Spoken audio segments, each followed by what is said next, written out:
Shalom, selamat sahabat jemaat Sola Fide yang terkasih. Bertemu kembali dengan saya, Pendeta Hence Rusli, dalam program We Are Sola Fide. Pagi sahabat ini, judul khotbah saya adalah Pedang Tuhan. Apakah pedang Tuhan? Kepada siapa pedang itu ditujukan? Kisah ini dimulai saat iblis berhasil membujuk, atau dalam bahasa Alkitab disebut merasuki Raja Daud, sehingga Daud memerintahkan kepada Yoab sebagai panglimanya untuk mengadakan sensus penduduk bagi orang yang dapat menjadi serdadunya. Istilah di dalam 1 Tawarik 21, yang dapat mengangkat pedangnya. Yoab tidak setuju dengan perintah raja. Dia tahu apa yang diperintahkan Raja Daud bertentangan dengan kehendak Tuhan. Tetapi dengan terpaksa Yoab mengikutinya.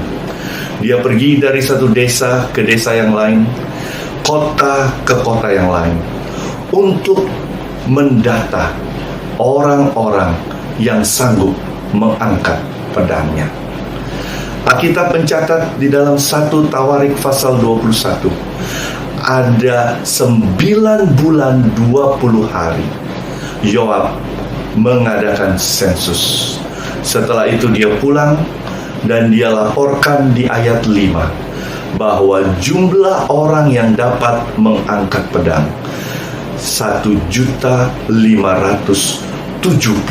orang. Sesaat Raja Daud merasa bangga. Dia merasa sombong karena dia memiliki begitu banyak orang yang dapat dipekerjakan sebagai tentaranya.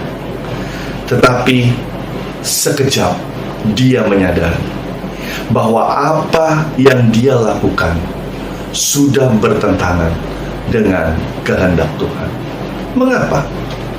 Roh Nubuat di dalam buku Alfa Omega jilid 2 halaman 420 dan 421 menyatakan apa yang dilakukan Daud saat itu. Dia mengikuti praktek-praktek dari bangsa-bangsa kafir. Dia mengikuti sensus penduduk itu hanya untuk kesombongan dan kebanggaan dirinya. Dia merasa kerajaannya, rakyatnya hidup makmur karena dia, bukan karena berkat dari Tuhan. Maka dari itu Tuhan marah kepadanya, dan Tuhan mengirim Nabi Gad untuk datang kepada Raja Daud. Mari kita buka Alkitab kita semua dalam 1 Tawarik pasal 21. 1 Tawarik pasal 21, kita akan baca mulai ayat 11. Kemudian datanglah Gad kepada Daud, lalu berkatalah ia kepadanya, beginilah firman Tuhan, haruslah engkau memilih 3 tahun kelaparan, atau 3 bulan lamanya melarikan diri dari hadapan lawanmu, sedang pedang musuhmu menyusul engkau, atau 3 hari pedang Tuhan, yakni penyakit sampar, ada di negeri ini. Saudara-saudaraku sekalian, pedang Tuhan berdasarkan firman-Nya kepada Nabi Gad untuk Daud adalah penyakit sampar. Pada renungan yang lalu saya sudah sampaikan bahwa penyakit sampar sering muncul bersamaan dengan peperangan atau bencana kelaparan.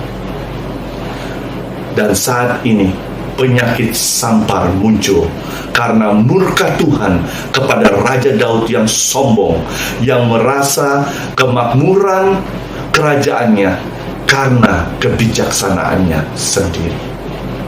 Lalu apa yang terjadi? Di ayat selanjutnya kita bisa lihat penyakit sampar Tuhan berikan kepada orang Israel, dan Alkitab mencatat 70.000 orang meninggal. Saudara-saudaraku sekalian, pedang Tuhan terhunus dan ditujukan kepada umatnya pada saat itu. Raja Daud begitu terpukul atas kebodohannya. Dia menyesal.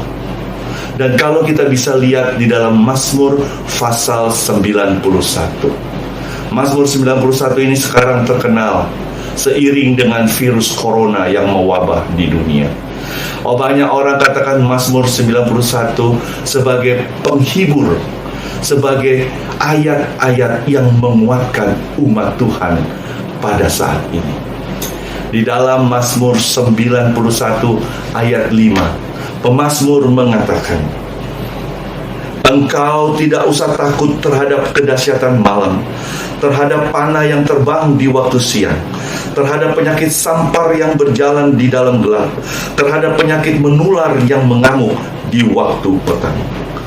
Kenapa tidak perlu khawatir dengan pedang Tuhan, yaitu penyakit sampar? Di ayat sebelumnya, pemazmur memberikan janji Tuhan. Sungguh dialah yang akan melepaskan engkau dari jerat penangkap burung, dari penyakit sampar yang busuk. Dengan kapaknya ia akan melindungi engkau di bawah sayapnya. Engkau akan berlindung kesetiaannya, ialah perisai dan pagar tembok. Saudara-saudaraku yang kekasih, pedang Tuhan bisa saja sekarang telah terjadi bagi umatnya. Seperti yang terjadi pada zaman Raja Daud. Kesombongan, tinggi hati, tidak merasa bersyukur atas berkat Tuhan, melawan perintah Tuhan. Bukankah ini semua terjadi di sekeliling kita? Sehingga tidak heran jika pedang Tuhan terhunus bagi umat manusia saat ini, apapun itu bentuknya. Lalu bagaimana kita sebagai umat Tuhan, kita dapat terluput, kita dapat menghadapi, dan kita dapat menang melalui pedang? Belajar dari apa yang terjadi dengan Raja Daud dan bangsa Israel. 4 hal pelajaran penting jika kita mau terluput dari pedang Tuhan. Pertama, kita harus menjadi umat Tuhan yang rendah hati. Yang kedua, kita harus selalu mengingat berkat Tuhan dalam kehidupan kita. Yang ketiga, kita selalu setia menuruti segala perintah Tuhan. Dan yang terakhir, kita mau datang untuk berlindung di dalam naungannya. Lakukan sekarang, bukan nanti.